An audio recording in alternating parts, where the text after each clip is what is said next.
Hey, everybody. Welcome to episode number 81 of the Debt Free Dad podcast. Today, I am excited to welcome Shannon Leardi to the show. And Shannon is actually rejoining the show. She was a participant of our show last year. But check this out. We invited Shannon to come back on because since Shannon and her husband joined Roots 2.5 years ago, back in January of 2019, they have saved and paid off over $383,000. Wow, you might be thinking, and so am I. And today, Shannon is here to share just how they did it and to offer some advice to all of you here today. Stay tuned. Welcome to the Debt Free Dad podcast, where we're helping normal, everyday people learn how to save money and kick debt so they can live a happier and stress-free life. Now here's your host, Debt Free Dad, Brad Nelson.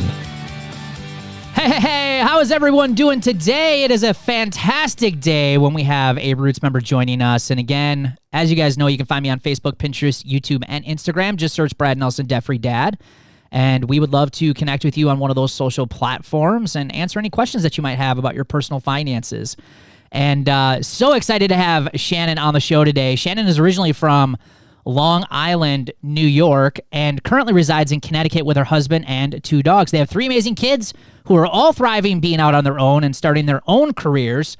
And a fun fact about Shannon is that she is a heart ambassador, and this is so cool, for the American Heart Association, and she just won the 2021 Women of Impact title for Connecticut. So, man, you got like so many congratulations out to you, Shannon.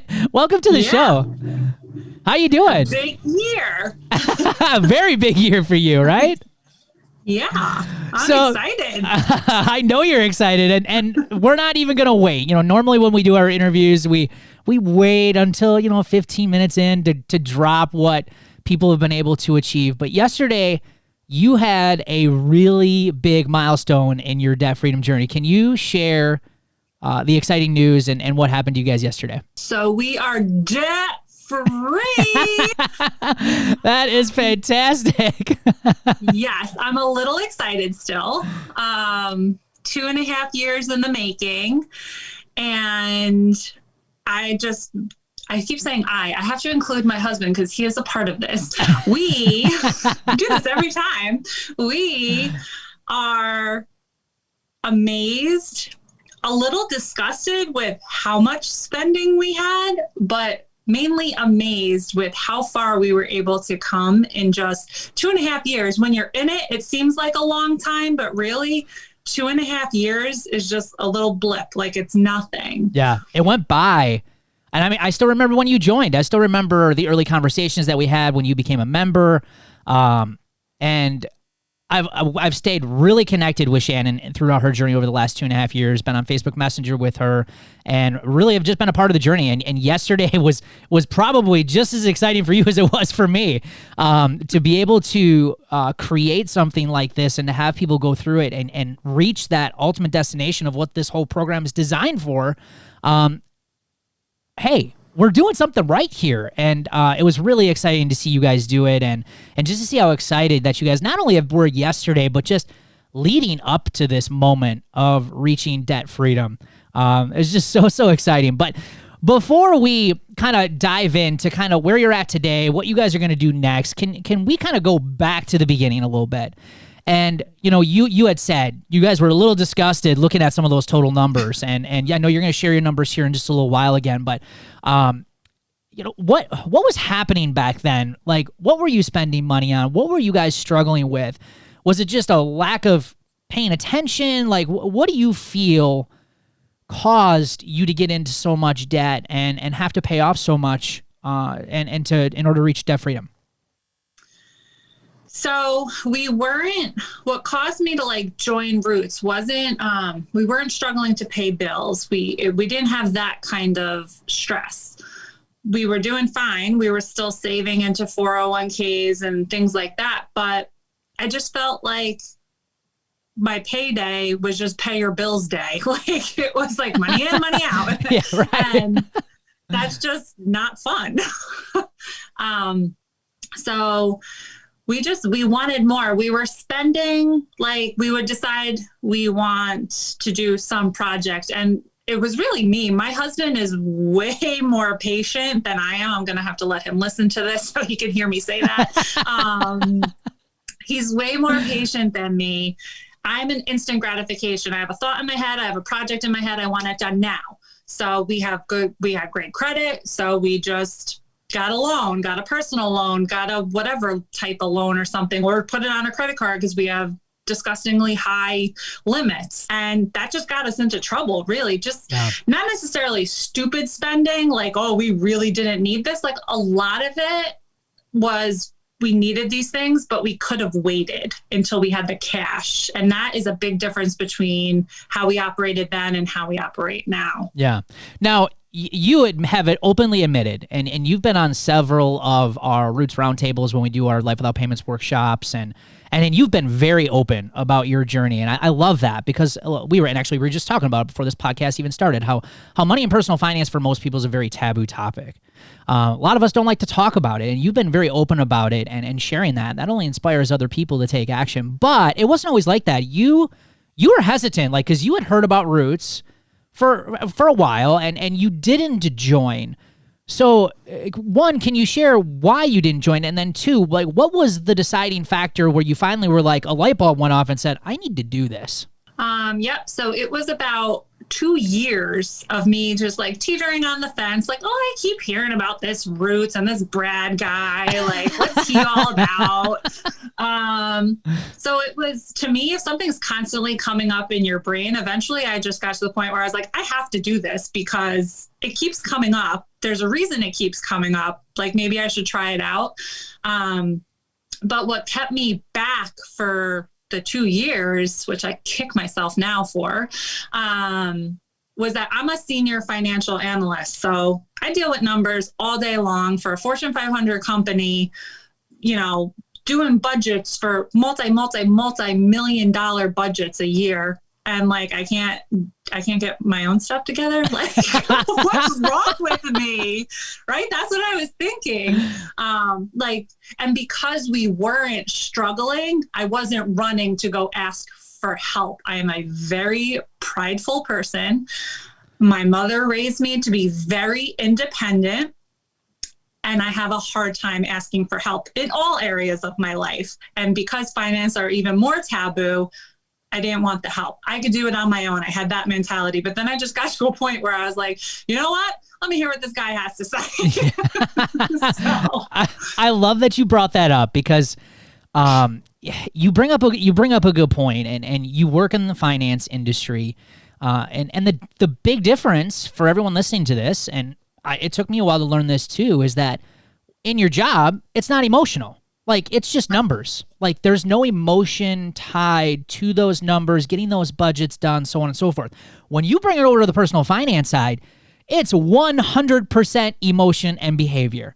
So it doesn't matter how good you are with numbers. If your financial habits aren't very good, and mine weren't at one time either, and I still struggle to this day with some things because we're human, you're going to struggle. And you are not the only person in the financial industry who has come to us and come to me and said that. Like, I do this for a living. Like, I'm a loan processor. I work for a bank, or, you know, why couldn't I get this? And that's why, because it's really a behavior thing, not a math thing. So it's great that you have seen that now, because that's what most people miss, is that, well, I can figure out the math. Well, yeah, but can you really figure out yourself? And once you figure that out, that's when the results come in. And your story's proof of that. Is so awesome. So a lot of people are probably asking. So number one, first, I guess, let's go back. Let's share your numbers real quick. What have you guys paid off, and what have you guys been able to save since joining? Can you break those down real quick? Yep, I have to look at my notes. Sure. So we have saved just since joining Roots, so 2.5 years, we have saved $85,349.74 into our respective 401ks. It's amazing. And we have paid off, this is the one that grosses me out a little bit, $298,576.86. Wow. And what feeling comes over you when you say that. Like, you have accomplished that in 2.5 years. That's amazing.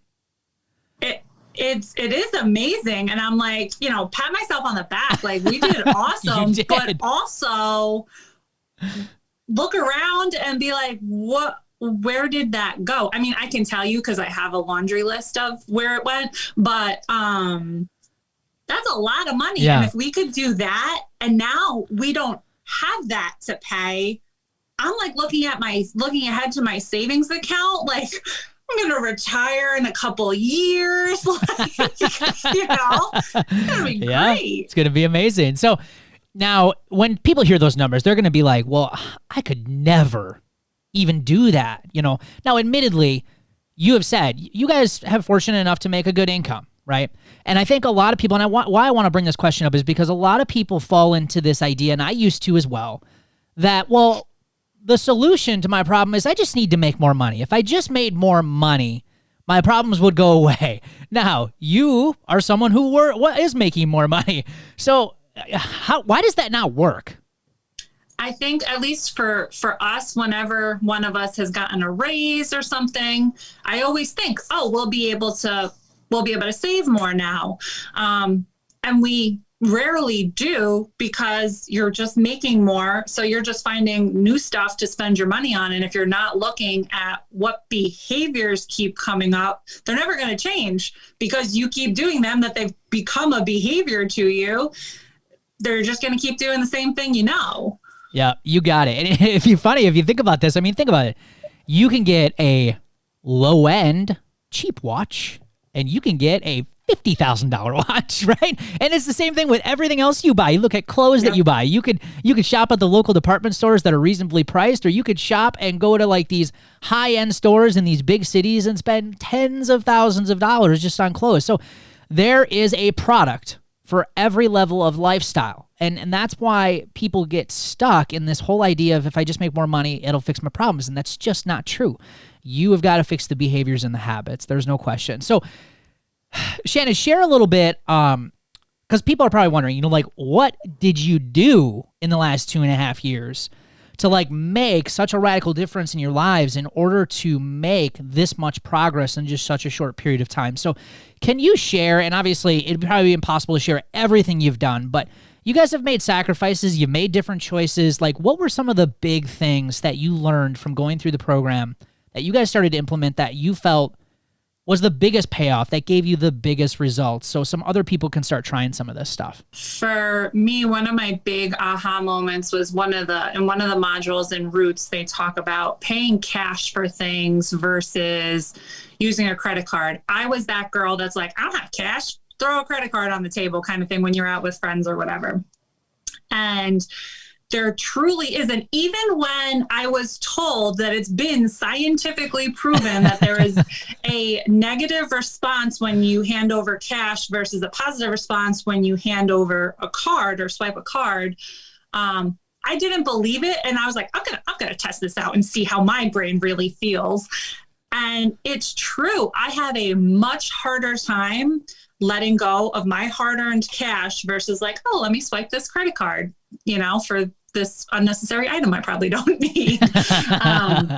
So that was big for us, taking a shift from relying on 100% credit. And we used our credit cards throughout these 2.5 years. And I would tell Brad, I'm like, I know you're going to be mad, but I haven't broken up with my credit cards yet. We are debt free. And I said to Brad, I still plan on using the credit card for the monthly stuff, the Netflix, HBO, whatever subscription type stuff, monthly stuff or annual stuff. Yeah, your fixed expenses. Yep.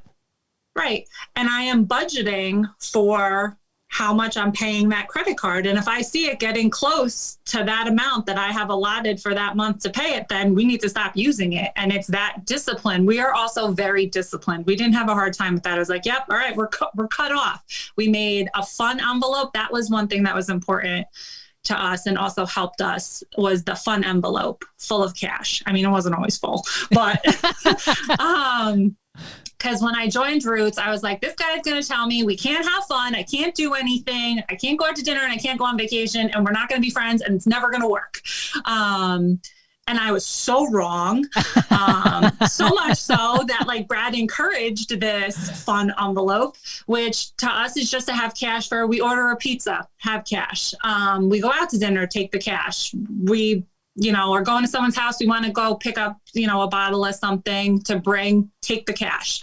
That all comes out of that fun envelope. And when it's low, we either need to figure out if we can replenish it and redo our budget, or we're not having any more fun right now.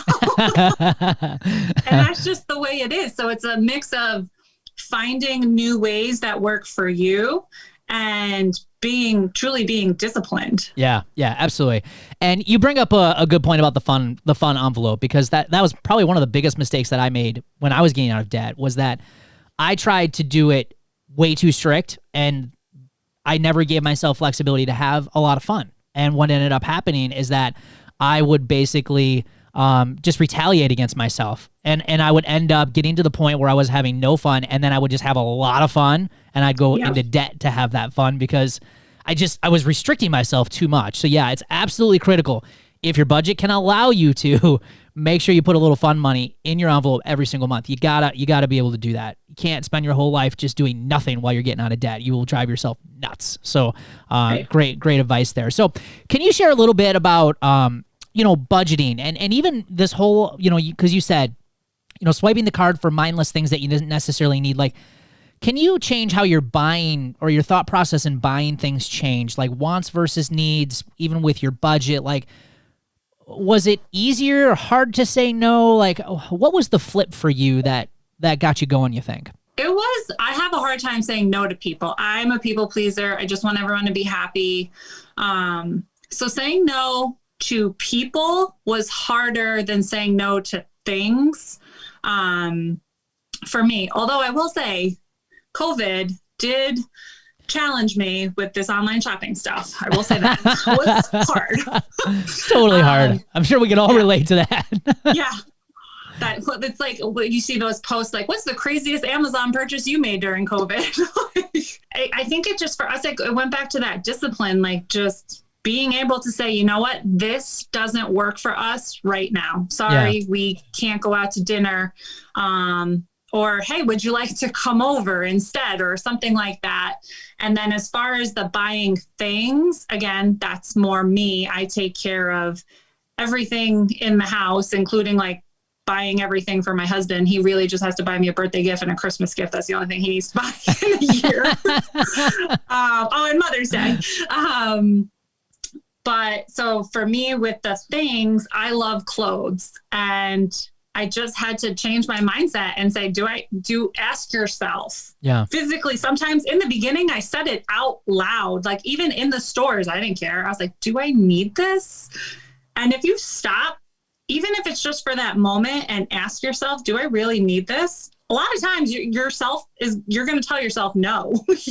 You don't. And sometimes you listen and sometimes you don't. And we are guilty even throughout this process, and I'm sure going forward, that we're going to say, no, we don't really need this, but we're doing it anyway. For example, when we put in a pool and a deck while trying to get out of debt, and I said, Brad, we're going to take a short loan out for this.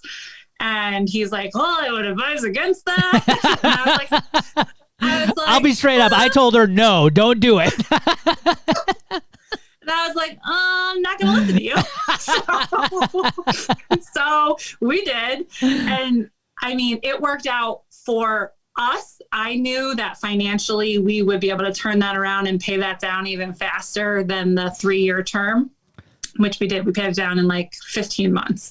But that doesn't work for everyone. And you have to, the hardest part is the first step of looking at where you are at in your journey and digesting that. It takes a moment to digest that. When you write every single little debt down, every single little thing you owe, it takes a moment to really digest that. And if you want it bad enough, you will do it. Yep. 100%. Yeah, absolutely. And, going back a little bit, we talk a lot about, goal setting inside Roots. And, I think where a lot of people struggle with wants versus needs is they don't have a lot of short-term or long-term financial goals.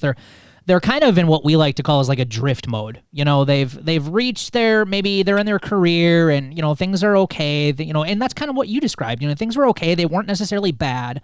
And it's easy to get in this drift where you're not really paying attention to your finances. And I think one thing that really helped you is that when you came into Roots, and you've talked about on the show before, is that you were a Division I athlete and you like to be challenged, and we definitely did that inside Roots. And I think it really kind of helped you kind of come up with this big goal. Like, we could totally do this.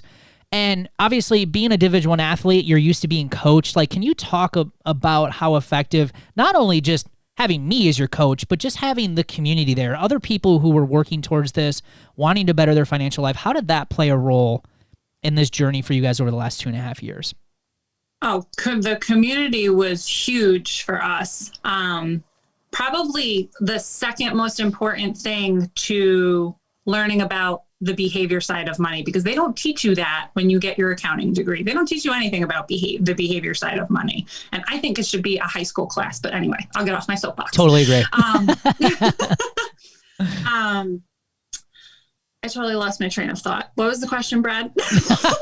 we were talking about communities. So how has the community played a role with you?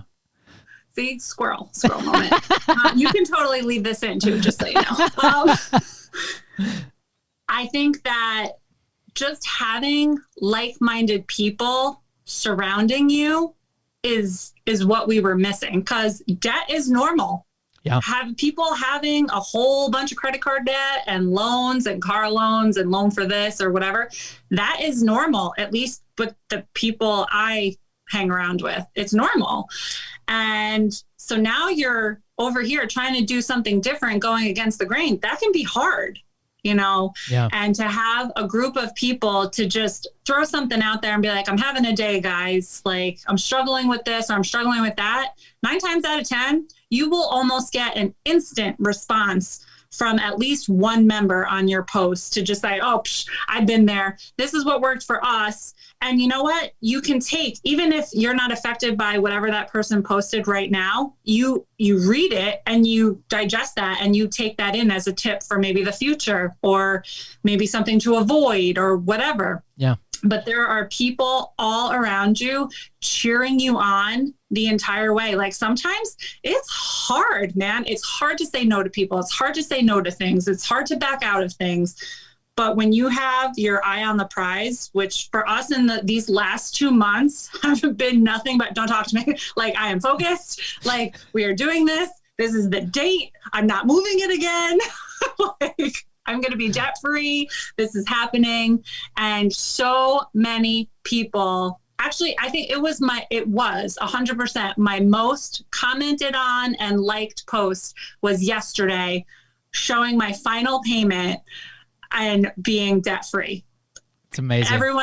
And they're truly excited for you. Yeah. And they know that they are going to get there. You're a motivator for other people, and other people in there motivate you as well. So it's a beautiful give and take. And I think that community piece is what we were missing. And I annoy Brad in his Facebook Messenger like all the time. I would not say annoy. It has been a privilege to be able to be a part of this. It's really been awesome. It's why we started this. You mentioned you had brought up friends and family. You know, you just brought up this whole idea that debt is pretty normal. And again, that's not to say people are bad for that. It's just how the society is raised. I mean, we are a debt society. So did any friends and family react to you strangely going through this in the last 2.5 years? Did people cheer you on? Like, what was the reaction from them? Because, you know, for a lot of people, like, most people aren't like, I'm getting out of debt, completely out of debt, I'm going to be debt free. Like, that's a kind of a weird thing in today's society. It's an oddity. So did anyone give you any strange reactions when you were doing this stuff? Not really. We were blessed, I guess, in that regard. I will say, I haven't really shared it with many friends. Yeah. I was very calculated with the friends that I chose to share it with. But with my family, I'm pretty open about it. And the way I kind of handled it was like, if they're asking me questions or like, seemingly curious about how we're doing it, what we're doing, then I'll tell them more. But if I'm just like, oh my God, I'm so excited, we're paying down all this debt and blah, blah, they're like, okay, cool. Then like, all right, then the conversation stops there. Right. Read the room. Yeah, absolutely. But everyone has really been excited, especially more recently when I've been more vocal about like, oh my God, this is really happening. Like, I did not think, I knew we could do it, but I didn't know we could do it this fast. And I'm still processing. I'm still like just blown away that we were able to do this while still saving, while still doing fun things. Heck, we joined in January of 2019, and then I booked us a trip to Ireland in May of 2019. I remember that. Paid cash. We go to Aruba every year, except last year. But that was because of COVID. And we just went to a beach house. Like, we still are doing stuff to the house, all while paying down debt, saving money. And so now looking at these numbers, I'm truly very excited to watch my savings account grow a lot. Because to me, my savings account is now more important than this Louis Vuitton bag I want. Yeah, I love that. And I love how the mindset has changed. Not that there's anything wrong with that, but you have now made savings, financial security, less financial stress more of a priority than stuff. And that's where a lot of people have it flipped. They put the priority in the stuff and they rob themselves of the freedom, the stress, or the stress-free living and the savings accounts and things like that. So that's absolutely fantastic. And it's great that you had people supporting you. See, and I always like to ask that question because it's interesting the different answers we'll get. Well, some people were like, yeah, people thought we were kind of crazy, and that was my story. In fact, yesterday it was awesome to be able to handwrite, hey, I'm going to have this person on my podcast tomorrow, and they saved and paid off over $380,000 because not only did I have people doubt that we could be debt free, I had a lot of people say, you're never going to be able to help people get out of debt. You're never going to be able to start a business like this. And that's just my told you so moments. I love those moments. I really, really do. So let's talk a little less about money. How has this improved your guys' lives? Stress levels, your relationship. Talk about the benefits just outside of the math and the money part of it. So one huge thing, because I've also read some of the books, the financial books that have been recommended, and I'm not a reader, so I usually wouldn't do that. But it really helps shift that mindset. And just recently, I was able to say no to a job, a promotion that I would have gotten a higher salary, but I said no because it didn't serve me. It would take up more of my time, be a lot more stress, a lot more headaches, and take me away from things that I wanted to do. So being comfortable financially where we are, I was able to semi-easily, I did struggle with it for a little bit because money has always been my driver with my career, but it's shifting now. Now my time is more important. And I think that shift is because we are where we are with our finances. And I'm able to say, nope, my time is precious and I'm not willing to give you any more of it, company. Yeah. Sorry. That is what a huge moment. And you guys listening to this need to go back and just replay that last minute. Like that right there is financial freedom. That is true wealth right there. When you have a say over how you spend your time and getting yourself to the point where your finances don't control your decisions any longer. You control your decisions. And man, that is just so good, Shannon, that you guys have gotten yourself to that point. And the awesome thing is that this is just the start. This is just the start. You guys are going to be able to make so many different decisions moving forward. You guys are at such a young age. It's, man, I'm just so excited, you guys, and seeing where this takes you guys. So last question before we end today's show. Let's just say, you're Shannon 2.5 years ago. You're not debt-free. You haven't even started yet. What advice, or let's say, there's someone out there listening to this and they're they're doubting themselves. They're questioning whether or not they can get some results or they can do something. Like, you've been there, you've walked the walk, you've reached this milestone. I mean, you have done this. What would you say to them? Do it now. Don't wait like I did. Like, I am literally kicking myself. If I could have been debt-free 2 years ago, where would I be right now? That's where I think, and I'm like, what I think about, and I'm just like, oh, I'm so mad at that Shannon that didn't get off that fence 2 years earlier. But it does work. Clearly, it's worked for me. It's worked for many other people before me and after me.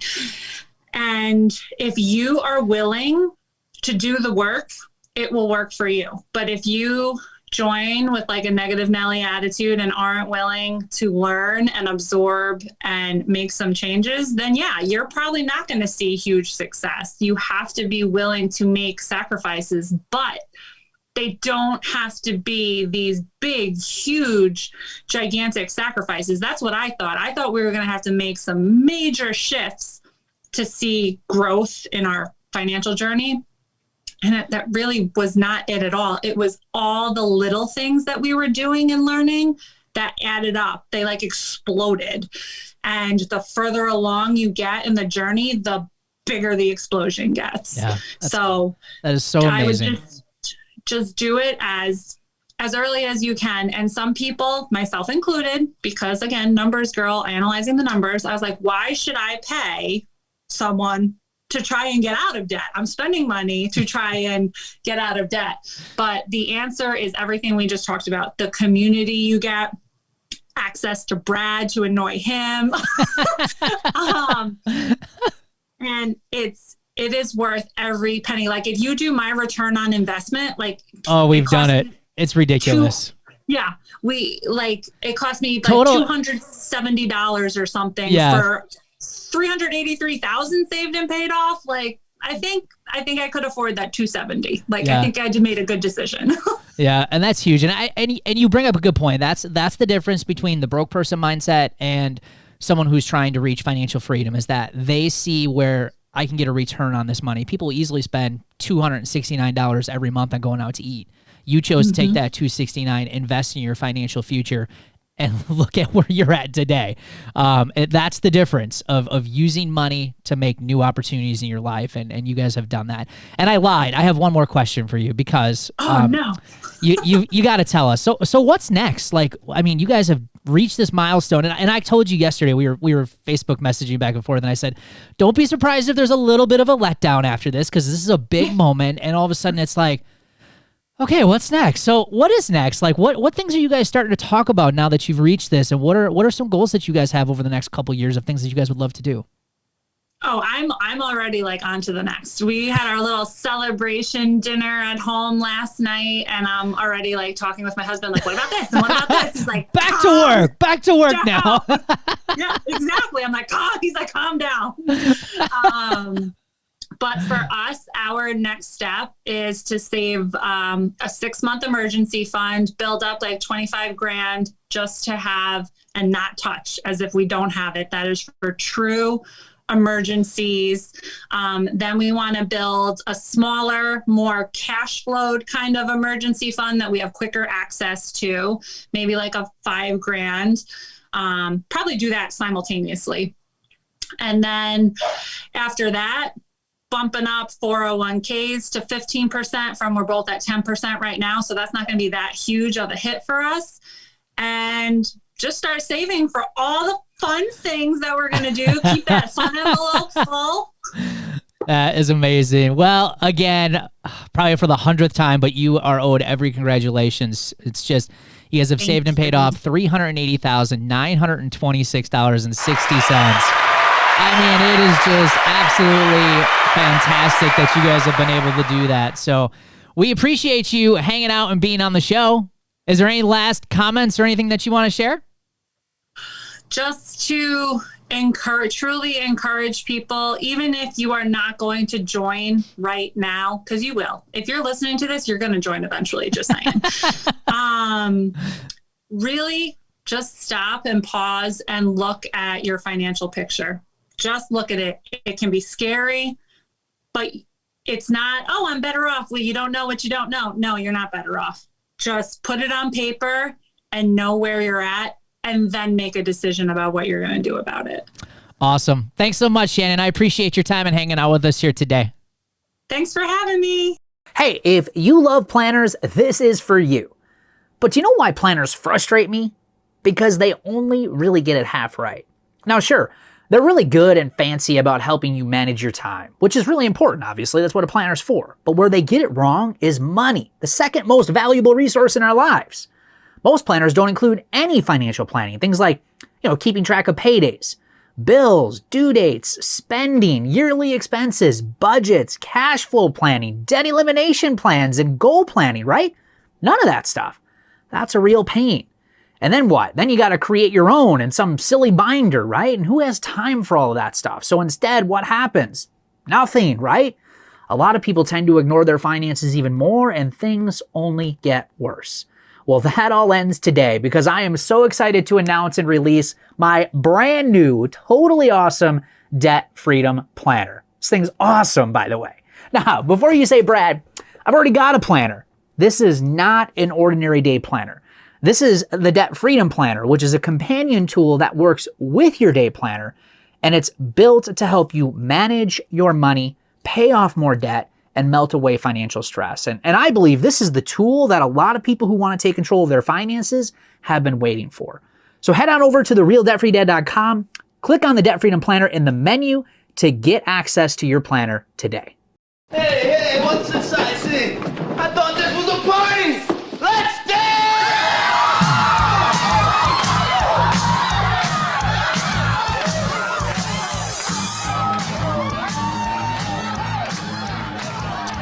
All right. That means it's time for the celebrations of the show. And again, just another huge congratulations to Shannon Leardi and her husband and her family, saving and paying off well over $380,000 in 2.5 years. What a huge accomplishment. I mean, that's the celebration of the century. That's just amazing. So huge congratulations to you guys. Let's kick it off with Sarah Carter, $908.67 of debt paid this month, $275 tucked away in savings. Happy to say I'm snowballing an extra $400 towards a second credit card that should be bye-bye in 4-ish months. She says, brilliant. That is a huge celebration. Good for you. Awesome wins. Chantal Perot put $300 into sinking fund for the boat and have been staying on budget with groceries, even with camp on weekends. Awesome. Those are huge wins. I know how hard that is. Yeah, no kidding. Camping and groceries, that's tough. Jess Fraser completed my budget early, rebuilt my emergency fund, and put an additional $300 towards savings and a sinking fund. Awesome. Great job, Jess. Sally Inez, we paid $300.25 towards a credit card, $1,477 to other bills. Huge wins. Tammy Yankee put $200 in my envelopes, started working on my budget with a goal to pay off 2 small credit cards this month, and picked up 5 hours per week to quickly pay off more from the snowball. That is huge. Those are some amazing wins. All great wins, especially that last one. Picking up extra hours, sacrificing a little time now. Again, short-term sacrifices go a long way. That's huge. Great job, Tammy. Katie Hatfield, I have paid off almost $63,000 in debt in less than 3 years by sticking to the plan and the mindsets and behaviors that I have picked up.